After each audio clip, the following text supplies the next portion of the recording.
Ever met someone you instantly liked but couldn't say why? It probably wasn't because they were fascinating. It's because of one tiny habit almost nobody notices. They asked about you, then they actually listened. Most people do the exact opposite without realizing it. They talk about themselves, you nod, it dies. There's a fix, and it costs you one sentence. Stick around, this rewires every conversation you'll ever have.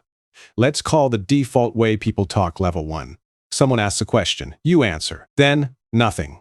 The question bounces back to them, total silence. Now they have to think of something new to say. That's exhausting. Conversations shouldn't feel like homework.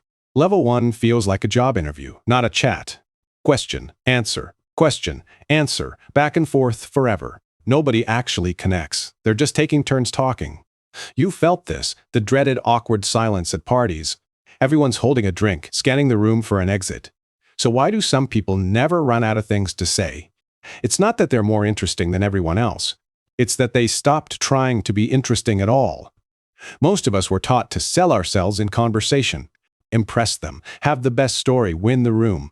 But being impressive is heavy. It's tiring to perform.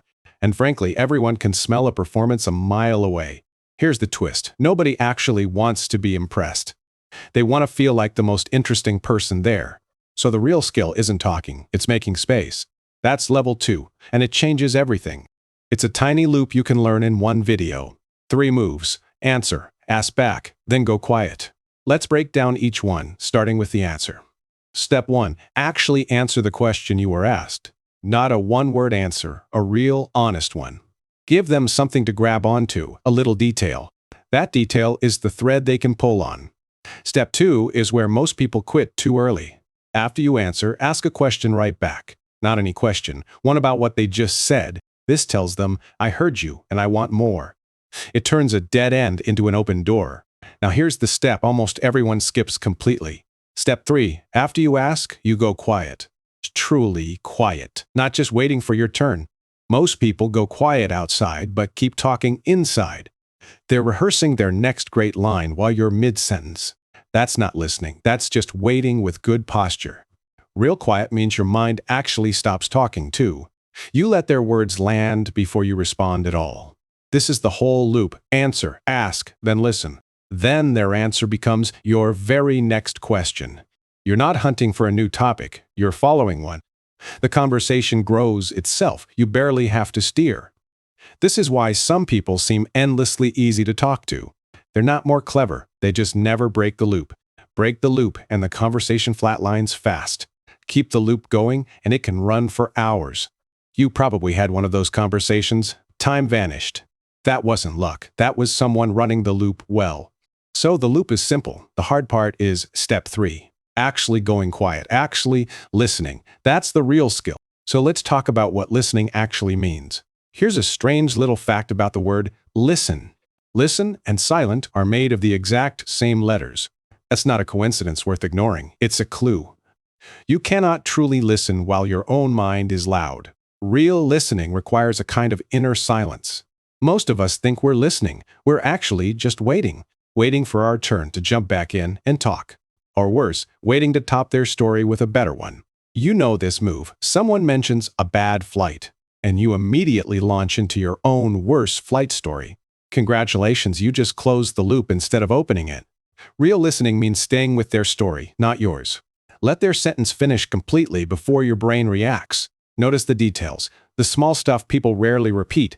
Those tiny details are where the best questions hide. Quiet your inner narrator. Stop drafting your next line. Just receive what they're saying, like catching a ball. This is uncomfortable at first. Silence feels like failure. But silence isn't failure. It's an invitation to keep going. People will feel comfortable silence with the truest stuff. The stuff they don't say when you're rushing them along. So the quiet isn't empty. It's where the good part lives. Master the quiet, and you've mastered most of the loop. Let's watch the whole loop play out, start to finish. Say you meet someone at a party. You ask what they do. She says she restores old wooden boats. Interesting, but generic. Level 1 would say cool and change the subject fast. Level 2 answers honestly. First, I've never met a boat person. Then it asks back, what got you into that? Now comes the hard part. You actually go quiet. She mentions her grandfather taught her before he passed. That's not generic anymore. That's an actual door opening. Your next question writes itself. What do you remember most? You didn't plan that question. Her answer handed it to you. 5 minutes later, you know about her grandfather's old workshop. You never once tried to be the interesting one, but she'll walk away thinking you were fascinating to talk to. That's the paradox. Curiosity makes you magnetic, not cleverness. You didn't perform. You just made room and paid attention.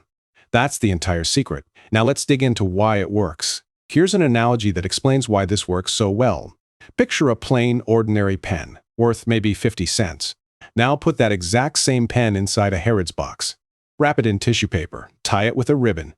Hand it to someone in a shopping bag with a gold logo. Suddenly, the exact same pen feels like a genuine gift.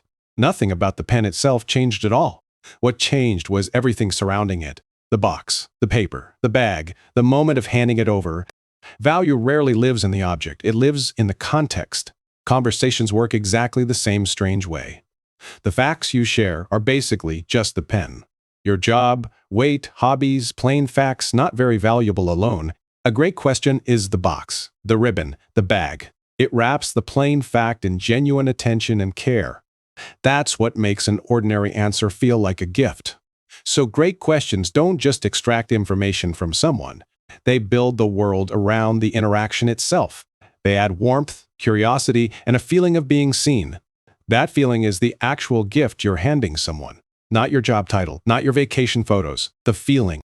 This is why boring facts can feel amazing in the right hands, and fascinating facts can feel flat in the wrong ones.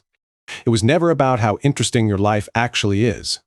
It's about how carefully you wrap the moment you're in. Anyone can learn to wrap a moment well. It's a skill. It's not a personality trait you either have or don't. You practice it the same way you'd practice anything else. One honest answer, one caring question, one real silence. Do those three things, and you're already wrapping the box. So, what makes a question good at building this world? Specificity. Vague questions build nothing at all. How are you? Invites a one-word wall, fine. What was the best part of your week? Invites a story. Specific questions are like a bigger box, more room inside. The bigger the room, the more they can bring into it. Follow-up questions matter more than opening ones, honestly. Anyone can open with, so what do you do? Few people follow with, why did you choose that path? That second question is where the real world gets built. So don't move on. Zoom in on what surprised you. If something surprises you, that's a signal to ask more. Curiosity isn't a personality. It's a decision made moment to moment. You can choose to be curious even on a boring day. Especially on a boring day, that's when it matters most. Because everyone is interesting once you dig one layer deeper. The boring ones just haven't been asked the right question yet. Your question might be the key nobody's used before. That's a strange kind of power hiding in plain sight. And it costs you nothing but a little patience. Now, here's something worth remembering long after this video. People forget almost everything you actually said to them. Ask yourself, what did your best friend say last week? You probably can't recall the exact words. That's normal. But you remember exactly how being with them felt, comfortable, or maybe a little drained. You remember that. That feeling is the actual residue conversations leave behind. So if you want to be remembered fondly, forget your words. Focus on the feeling you're creating in the room. Curiosity creates a feeling words alone never quite manage. It says, right now, in this moment, you matter to me. That message lands even if the topic was totally ordinary. The pen was never the point, the wrapping always was. So, stop trying to be the most interesting person around. That job is exhausting, and honestly, nobody's keeping score. Instead, become the most interested person in the room. It's a small shift, but it changes every room you enter. You stop performing and start actually showing up. Try the loop tonight. Answer, ask back, go quiet. Watch what happens when you actually let the silence sit. You'll be amazed how much people want to be heard. Almost nobody actually listens anymore, so it stands out. You'll become the person people leave conversations feeling good about. And isn't that the whole point of talking to anyone? Not to impress them, to actually meet them. One honest answer, one real question, one patient silence. That's the whole secret, and now you actually have it. Be interested, not interesting. Let that be your whole strategy. Go start a conversation, see how far the quiet takes you. If this helped, share it with someone who talks too much.